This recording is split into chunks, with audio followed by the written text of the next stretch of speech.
A figure of speech is a word or a phrase that has a different meaning from its literal or actual one.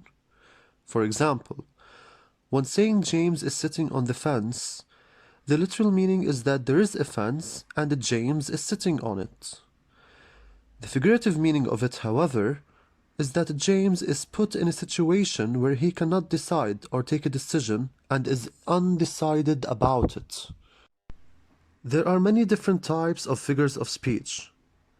The four mostly used ones are simile, metaphor, personification, and hyperbole. Starting with the simile. The simile is a type of comparison between things or objects using as or like. For example, he is as brave as a lion. Wanting to prove how strong or brave he is, he was compared to the bravest animal in the jungle, stating that they are both equally brave or strong.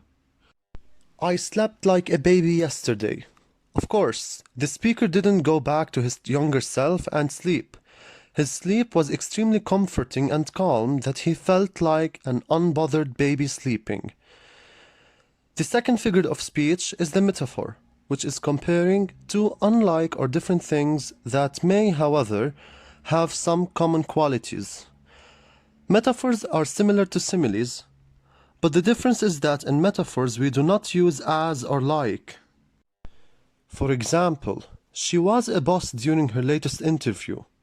In this metaphor, we know that the interviewed girl is not a boss, but because of how professional she is, she was compared to a boss. The snow is a white blanket is an example comparing snow to a blanket which has the same color white, to tell that everything was covered by snow, just like the blanket covers the bed. Personification is the third figure of speech. The first half of the word is person, because personification is when a writer gives human traits or characteristics to a non-human or inanimate objects. For example, the sun's golden fingertips pressed on her eyelids and woke her up. We know that the sun doesn't have fingertips. These are for humans, but in this sentence, the writer means the sun rays woke her up. Lightning danced across the sky. Lightning, of course, doesn't dance. That's a human trait as well. But the writer used that term to tell that the sky was filled with moving lightnings, giving beauty to the sentence.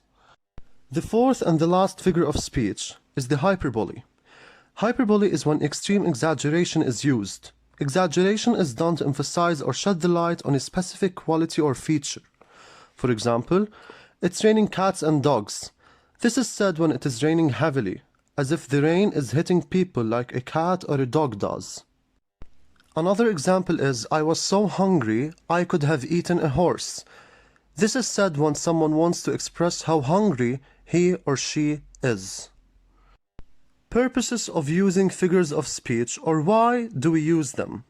The first purpose is the most important one, and it is adding beauty to the story or to the text. The second purpose is to emphasize, especially when using hyperbole, to clarify and to add freshness and avoid dullness to the text. The last two purposes are to widen the reader's imagination and force them to think outside the box when reading and writing.